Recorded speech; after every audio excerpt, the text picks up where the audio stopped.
Muy buenas. Hoy vamos a hacer algo más que un simple despiece. Vamos a meternos de lleno en un desmontaje de diagnóstico, una guía práctica pensada para entender qué es lo que hay que buscar cuando un motor nos da problemas. Y para empezar, os lanzo una pregunta. Es súper importante tenerla en mente, porque la respuesta es la clave de casi cualquier diagnóstico mecánico. Vamos a pensar como un técnico desde el minuto 1. Bueno, pues vamos al lío.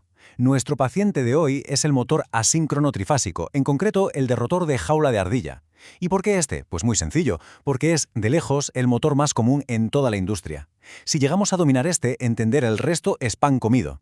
Aquí tenemos nuestra hoja de ruta, nuestra checklist. Vamos a seguir el orden lógico que se seguiría en cualquier taller, desde los componentes más grandes hasta llegar a ese punto crítico donde, la verdad es que fallan casi todos. Vamos allá. Empezamos por el estator. Como el propio nombre ya nos va diciendo, es la parte que no se mueve, la parte estática. Es la cuna donde se genera todo el campo electromagnético del motor. Dentro del estator hay tres partes clave que siempre se inspeccionan y además en este orden. Así que vamos a verlas una por una, con calma. La carcasa, ojo, no es solo una caja, funciona a la vez como esqueleto y como sistema de refrigeración. Su estructura, normalmente de hierro fundido, lo aguanta todo. Y esas aletas que tiene son vitales. Cualquier técnico sabe que si las aletas están llenas de suciedad, el motor no refrigera y se sobrecalienta. Es lo primerísimo que se comprueba en una inspección visual. Y ahora algo muy interesante. El núcleo no es un bloque macizo de metal, son muchísimas láminas muy finas de acero al silicio, que están apiladas y aisladas entre ellas. ¿Y por qué se hace así? Pues para minimizar las pérdidas de energía. Si estas láminas se golpean o se oxidan, la eficiencia del motor cae en picado y claro, la temperatura sube como la espuma. Aquí tenemos lo que sería el sistema nervioso del motor. El bobinaro de cobre convierte la electricidad en un campo magnético. Pero el verdadero protagonista aquí, aunque no lo parezca, es esa capa finísima de barniz. Es lo que aísla eléctricamente las espiras de cobre. Si ese barniz falla, ya sea por calor, por viejo o por vibraciones, se produce un cortocircuito, y ahí el motor muere. Fin de la historia. Vale, dejamos la parte estática y pasamos a la acción. Vamos a la parte móvil, al componente que coge toda esa energía magnética y la transforma en movimiento, en trabajo mecánico puro. Vamos a ver el rotor. Y al igual que hemos hecho con el estator, el diagnóstico del rotor sigue también una secuencia lógica de tres partes fundamentales.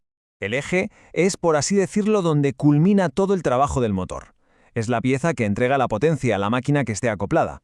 Por eso se fabrica con acero tratado térmicamente, para que aguante unas tensiones enormes.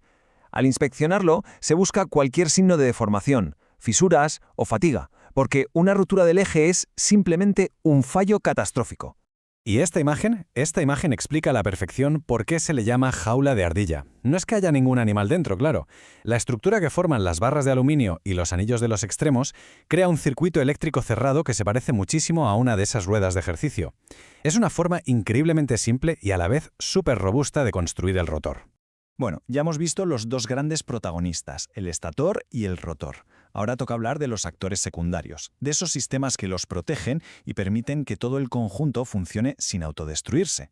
Todos estos componentes son, literalmente, el soporte vital del motor. Las tapas no solo cierran el motor, sino que alojan los rodamientos, que ya veremos. El ventilador es la refrigeración activa. Su protector es clave para que el aire vaya donde tiene que ir. Y la caja de conexiones, por supuesto, protege las conexiones eléctricas. Un fallo en cualquiera de estos elementos acaba provocando tarde o temprano un fallo en el motor.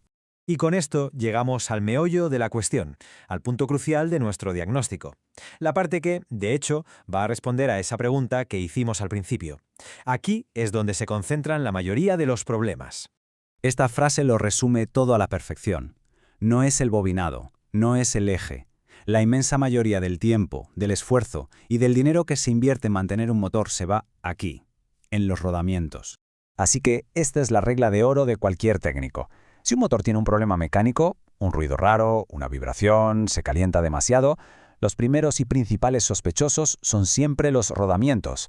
Esta es la respuesta a nuestra pregunta del principio. ¿Y por qué fallan tanto? Pues aquí tenemos a los 4 culpables habituales. El número 1 sin duda es una lubricación mala o insuficiente.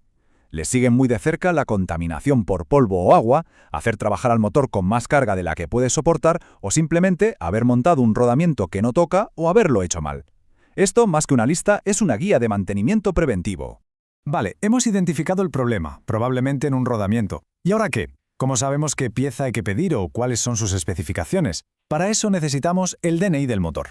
Esa placa metálica que llevan todos los motores es la herramienta de diagnóstico más importante que existe. Ahí está toda la información vital, sus datos eléctricos de funcionamiento, cómo se conecta y, fundamental, el tipo y tamaño exactos de los rodamientos que necesita. Sin esta información, reparar algo es, básicamente, ir a ciegas. Y para terminar, una reflexión. Saber que los rodamientos son el punto más vulnerable no sirve solo para reparar averías. La verdadera lección es cómo podemos usar este conocimiento para anticiparnos a los problemas. ¿Cómo cambia esto nuestra forma de planificar el mantenimiento? Ahí, precisamente ahí, está la clave para que un motor dure muchísimos años.